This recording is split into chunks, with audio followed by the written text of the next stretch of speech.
السلام علیکم۔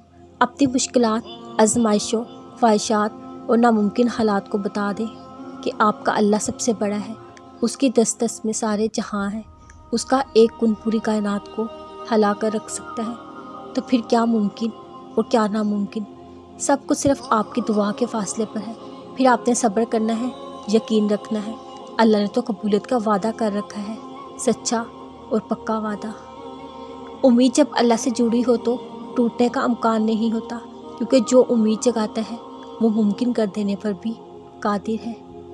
اللہ سے نعمتیں مانگے تو ساتھ یہ دعا مانگے کہ ان کی قدر کرنے والا، شکر کرنے والا بنائے، کیونکہ نعمتوں کا لطف تب آتا ہے جب ہم شکر کرنے والے ہوں۔ نہ شکرہ بندہ تو سونے کی تھالی میں کھا کر بھی مطمئن نہیں ہوتا، شکر گزار روکھی سوکھی کھا کر بھی اطمینان سے جیتا ہے۔ یہ دنیا ایک امتحان گاہ ہے، یہاں ہم اپنی مرضی سے زندگی نہیں گزار سکتے۔ حالات کبھی ہماری طبیعت کے مطابق ہوں گے اور کبھی خلاف، تو ہر حال میں شکر کرنا چاہیے، کیونکہ جس نے ہمیں پیدا کیا وہ خوب جانتا ہے ہمارے لیے کیا بہتر ہے اور کیا نہیں۔